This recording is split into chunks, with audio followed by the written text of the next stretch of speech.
सभी विद्यार्थियों को नमस्कार। मैं डॉक्टर पवन कुमार जहांगीर, सहायक आचार्य चित्रकला, राजकीय पीजी महाविद्यालय किशनगढ़। हम लोग विश्व के महानतम चित्रकारों के जीवन एवं उनके कृतित्व के बारे में अध्ययन कर रहे थे। उसी क्रम को आगे बढ़ाते हुए आज हम विश्व के महान चित्रकार पॉल सेजान के जीवन एवं उनके कृतित्व के बारे में अध्ययन करेंगे। ये जो सामने आप चित्र देख रहे हो, ये पॉल सेजान का पोर्ट्रेट है। तो आज हम चर्चा करेंगे पॉल सेजान के जीवन एवं उनके कृतित्व के बारे में। पॉल सेजान का जन्म फ्रांस के एक्सा-प्रोवांस में सन 1839 ईस्वी में हुआ था। इनके पिता एक संपन्न बैंकर रहे हैं एवं इनके पिता का एक टोपों का कारखाना भी था। पॉल सेजान के पिता शुरू में ये चाहते थे कि इनका यह पुत्र कानून की शिक्षा प्राप्त करे, परंतु कानून के अध्ययन में पॉल सेजान की अरुचि को देखकर इनके पिता ने एमिल जोला के साथ इनको पेरिस में कला अध्ययन के लिए भेज दिया।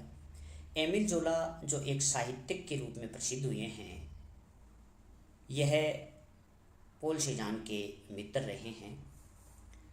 वे दोनों 1861 में पेरिस आ गए और वहाँ एमिल जोला ने सेजान को अकादमी स्विस में भर्ती करवा दिया। वह वहीं पर पॉल सेजान का मोने और पिसारो से परिचय हुआ। जैसा कि मैंने आपको पहले बताया, मोने, पिसारो ये प्रभाववादी चित्रकार रहे हैं और इन चित्रकारों से पॉल सेजान की मित्रता हुई। पिसारो ने पॉल सेजान का बहुत मार्गदर्शन किया। वह अन्य प्रभाववादियों से इनका परिचय भी पेरिस में करवाया। सेजान को आरंभ से बरोक चित्रकारों का घनत्वांकन बहुत पसंद था। डेलाक्रा जैसे कलाकारों के उन्मुक्त तुलिका संचालन से सेजान बहुत प्रभावित थे और कुर्बे का अनुसरण करके पॉल सेजान ने कई बार चित्रण चाकू से किया, अर्थात चाकू से रंगांकन करते थे। चाकू के माध्यम से ये रंग लगाते थे। उपयुक्त कलात्मक गुणों का दर्शन हमें इनके जो आरंभिक काल के प्रसिद्ध चित्र हैं, जैसे चाचा डोमेनिकी काली घड़ी व पिता के व्यक्ति चित्र में देख पाते हैं। अर्थात चाचा डोमेनिकी काली घड़ी पिता के व्यक्ति चित्र, इन चित्रों में हम देखते हैं कि पॉल सेजान ने जो रंगांकन किया है वह चाकू के माध्यम से इनमें प्रयोग किया, उसको देख पाते हैं। चित्रों का रंगांकन मोटी परतों में किया है, जैसे कहीं चाकू से व काले, भूरे व मिश्रित रंगों का प्रयोग अधिक किया पॉल सेजान ने। प्रभाववादियों की विशुद्ध रंग संगति का प्रयोग इन चित्रों में नहीं है, किंतु आकारों के ठोसपन व स्पष्टता के गुण सेजान के इन चित्रों में भी पाए जाते हैं, जो बाद में सेजान की परिणत शैली की विशेषता के रूप में दृष्टिगोचर हुई। यह जो चित्र आप देख रहे हो, ये पॉल सेजान का ये आरंभिक काल के चित्र हैं जो प्रभाववाद से प्रभावित रहे हैं। 1870 से 1878 ईस्वी के मध्य के ये चित्र हैं। ये दोनों चित्र उसी समय के हैं। अर्थात पॉल सेजान प्रभाववादी चित्रकारों के साथ रहकर इस प्रकार के चित्रण इन्होंने किया है। इनमें हम देखते हैं कि प्रभाववादियों की विशुद्ध रंग संगति का प्रयोग इन चित्रों में शुरुआत में हुआ, लेकिन बाद में इनके चित्रों में ये धीरे धीरे यह चीज़ देखने को नहीं मिलती है। परंतु एक विशेष बात इनमें ये देखी जा सकती है कि इनमें आकारों के ठोसपन और स्पष्टता के गुण इन चित्रों में यहीं से आरंभ हो जाते हैं, जो बाद में इनके अंतिम चित्रों में यह परिणति के रूप में दृष्टिगोचर होते हैं। 1869 में अर्थात 1869 में सेजान का ओरतान से परिचय हुआ, जो बाद में उनकी पत्नी व आदर्श चित्र विषयक मॉडल बन गई। 1872 से 1877 तक इन्होंने प्रभाववाद का एकाग्र चित्र होकर अध्ययन किया और 1872 में इन्होंने पिसारो के साथ प्रकृति चित्रण किया। ये जो आप चित्र देख रहे हो, इन चित्रों में जो प्रकृति का चित्रण है यह पॉल सेजान ने पिसारो के साथ मिलकर किया है। ये 1870 से 1878 का पीरियड है। तो इस समय इन्होंने प्रभाववाद का एकाग्रचित होकर अध्ययन किया और इसीलिए इन चित्रों में हमें प्रभाववाद का प्रभाव नजर आता है। प्रभाववादी अंकन पद्धति में भी सेजान ने जो रंग लगाए वह मोटी परतों में लगाई। और जब 1874 की प्रभाववादियों की प्रदर्शनी में उनका चित्र दिखाया गया, तब एक समीक्षक ने कहा था इनको पिस्तौल चित्रकार के नाम से इनके चित्रों की निंदा की। 1880 के करीब वे हल्की परतों में नियंत्रित तुलिका संचालन से रंगांकन करने लगे। अर्थात शुरुआत में जब प्रभाववादी चित्रकारों के साथ ये कार्य कर रहे थे तो कुछ मोटी परतों में इन्होंने चित्रांकन किया है, रंगों की मोटी परतें इन्होंने लगाई, लेकिन बाद में धीरे धीरे इन्होंने हल्की परतों को, और वह भी नियंत्रित तुलिका संचालन के माध्यम से किया है। जैसे ओवेन में बनाया हुआ उनका जो चित्र है, फांसी दिए हुए व्यक्ति का मकान, उनकी प्रभाववादी शैली की उत्कृष्ट कृति है। यह जो आप देख रहे हो, ये फांसी दिए हुए व्यक्ति का जो मकान का चित्र है, इसमें इनकी प्रभाववादी शैली नज़र आती है। अर्थात यह उनकी प्रभाववादी काल की उत्कृष्ट शैली का चित्र है। कौन सा चित्र? फांसी दिए व्यक्ति का मकान। ये जो सामने आप चित्र देख रहे हो पूर्णतः प्रभाववादी चित्र है। 1873 में ये चित्र बनाया गया है, ऑयल के माध्यम से बनाया गया है। प्रभाववाद के 5 साल के अध्ययन से क्या हुआ? सेजान की जो रंग संगति है उसमें विशुद्धता आ गई और चमकीले रंगों का वे प्रयोग करने लगे। इसका लाभ या फायदा सेजान को यह हुआ कि प्रभाववाद का अध्ययन करने से इनकी जो रंग संगति है उसमें विशुद्धता आ गई और सेजान चमकीले रंगों का प्रयोग करने लगे।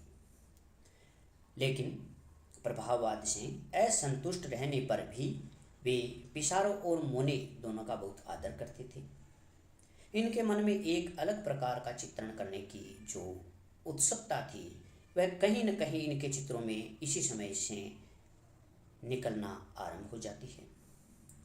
प्रभाववाद के विपरीत सेजान जब तक चित्र विषय का पूर्व नियोजन मस्तिष्क में नहीं होता तब तक चित्रण आरंभ नहीं करते। इनकी मान्यता थी कि दृश्य का प्रभाव नवजात शिशु की नेत्रपटलीय संवेदनाओं के समान असंबद्ध व अर्थहीन होता है। अर्थात जैसे एक छोटा बच्चा किसी दृश्य को देखता है तो उस दृश्य के प्रति उसकी जो संवेदनाएं होती है वह अर्थहीन होती है, वह असंबद्ध सी होती है, लेकिन उसको विचार और संशोधन से सुरचित, साकार व सार्थक बनाने का कार्य चित्रकार को करना पड़ता है। यह मान्यता सेजान की रही कि जैसे किसी भी दृश्य चित्र को देखते हैं, देखने के बाद चित्रकार उस चित्र को, उस विचार को अपने मन से, मस्तिष्क से संशोधित करके सुरचित, साकार व सार्थक बनाने का कार्य चित्रकार स्वयं करता है। सेजान लगातार अपने चित्रों को राष्ट्रीय प्रदर्शनियों में भी भेजते थे, किंतु वे उनके चित्रों की निंदा होने के बाद अस्वीकृत होते। प्रभाववादियों की प्रदर्शनियां करके ये एक्सा प्रोवांस चले गए और अंत तक वहीं पे रहे, जहाँ से बीच बीच में थोड़े समय के लिए कभी कभार सेजान पेरिस आकर रहते। पेरिस में वे अधिक समय तक नहीं रह सकते। इसके पीछे एक कारण रहा, क्योंकि उनकी जो शांत प्रिय वृत्ति और मानव स्वभाव का जो अविश्वास है उसके कारण वह सेजान पेरिस में बहुत कम रुकते। कारण ये, यदि कोई उनकी कला की कोई प्रशंसा करता तो उनको संदेह होता कि यह व्यक्ति मेरी कला का मजाक उड़ा रहा है। एक बार उनको कला की प्रशंसा में आयोजित सम्मेलन में मोने ने उनकी कला की सराहना कर दी और वे सेजान नाराज होकर वहाँ से चले गए। 1878 के बाद उन्होंने प्रभाववादियों की प्रदर्शनी में भाग नहीं लिया। तो ये जो पीरियड है शुरू वाला 1878 तक जो पीरियड है, इस समय तक इनके चित्रों में हमें प्रभाववाद नज़र आता है। प्रभाववाद के बाद में 1878 ईस्वी के बाद इन्होंने प्रभाववादियों की प्रदर्शनियों में भाग लेना बंद कर दिया। उनके प्रकृति चित्र स्पष्ट रूप से ज्यामिति पर आधारित हैं। ये जो आप प्रकृति चित्र इनके देख रहे हो, यह धीरे धीरे इन्होंने ज्यामिति के आधार पर चित्रण किया, जिसका उनका चित्र गारदान का दृश्य अभ्यसनीय उदाहरण है। इस चित्र में घनवाद के आरंभिक प्रकृति चित्रों में इतनी समानता है कि सेजान की कला की घनवाद की कितने स्वाभाविक रूप से परिणति हुई, इसका ज्ञान इस चित्र के द्वारा सरलता से होता है। यह जो इन्होंने प्रकृति के चित्र बनाए हैं, इनमें इनकी इन बातों को देखा जा सकता है। ये सारे चित्र प्रकृति के जो चित्र हैं, ये सेजान ने बनाए। यही बात उनके चित्र स्नान मग्ना जो युवतियाँ हैं, ये वाला जो चित्र है स्नान मग्ना युवतियाँ के बारे में कही जा सकती है। इसकी तुलना पिकासो के जो पहले घनवादी चित्र है, प्रसिद्ध चित्र है आविन्यो की स्त्रियाँ, उससे यदि इसकी तुलना करते हैं तो दोनों चित्रकारों की दृष्टिकोण की समानता की स्पष्ट कल्पना इसमें नजर आती है। सेजान के चित्र अंतर्गत वस्तुओं के जो आकारों में जैसी ज्यामितीयता है, वैसी रंगांकन पद्धति में भी देखी जा सकती है। सेजान कहते रंग दूरदर्शी लघुता है। सेजान के कला संबंधी विचारों को देखकर यह नहीं समझना चाहिए कि उनकी कला केवल सैद्धांतिक प्रदर्शन है। उनके व्यक्ति चित्रों में मानवता व व्यक्तित्व का दर्शन हमें देखने को मिलता है।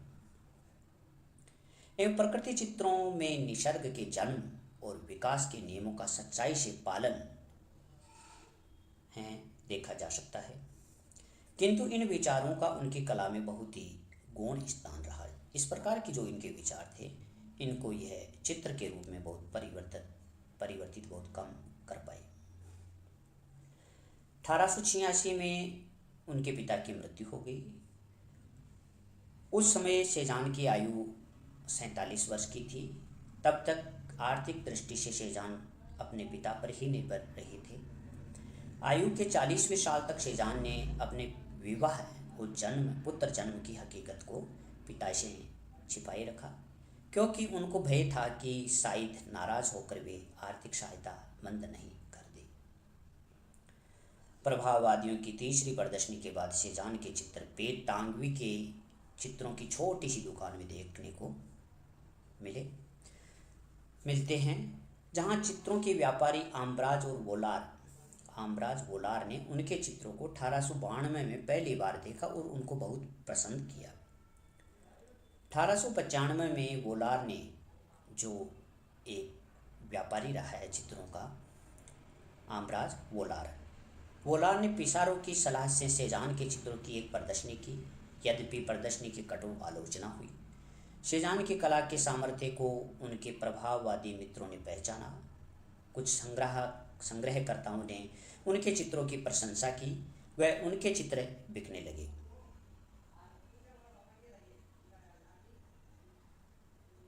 फ्रेंच कला क्षेत्र के वातावरण में परिवर्तन हो रहा था एवं राष्ट्रीय कला संस्था की अतिरिक्त स्वतंत्रतावृत्ति के कला समीक्षकों का प्रभाव बढ़ रहा था, जिसके फलस्वरूप सेजान को कुछ प्रशंसक भी मिले।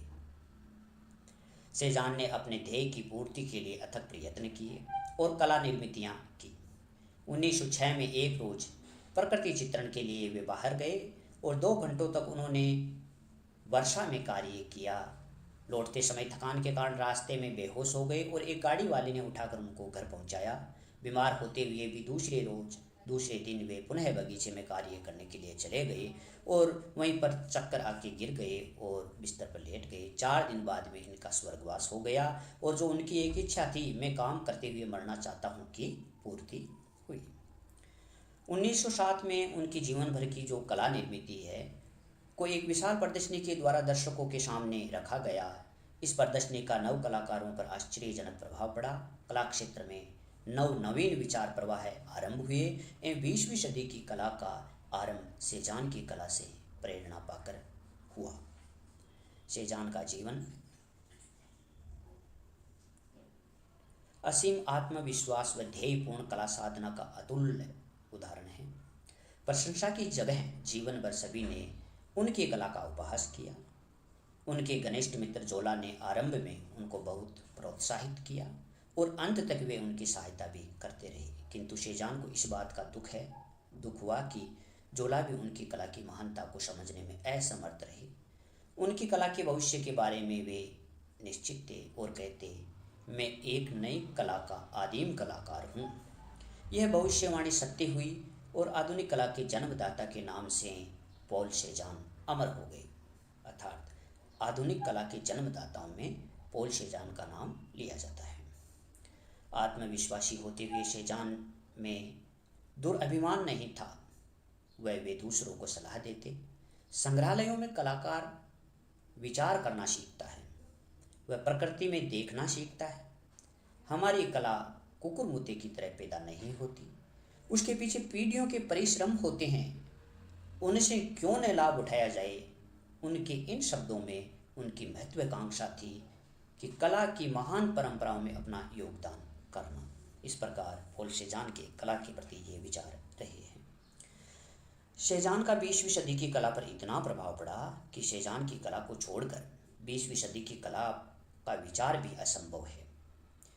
किंतु इसका अर्थ यह नहीं है कि सेजान ने किसी नई शैली को जन्म दिया।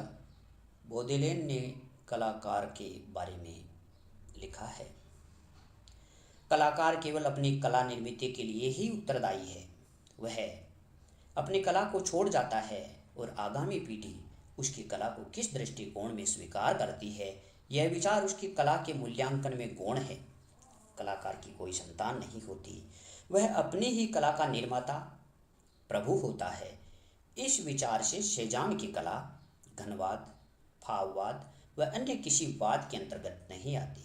वे ऐसे काल के कलाकार थे जिस काल में फ्लोबेर, बोदेलेर, जोला जैसे साहित्यकार एवं माने, मोने, पिसारो जैसे चित्रकारों ने सत्य पर नया प्रकाश डाला है। ये जो चित्र आप देख रहे हो, ये चित्र इन्हीं के द्वारा अर्थात पॉल सेजान के द्वारा बनाए गए चित्र हैं।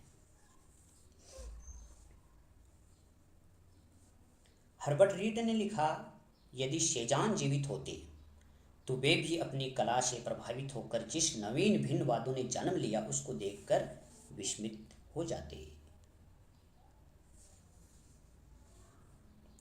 सेजान का मुख्य विचार कला को आकार प्रधान और रचनात्मक बनाने का था। इस बात को नोट करें कि उनका जो मुख्य विचार था, इन्होंने कला को आकार प्रदान और रचनात्मक बनाने का प्रयास किया।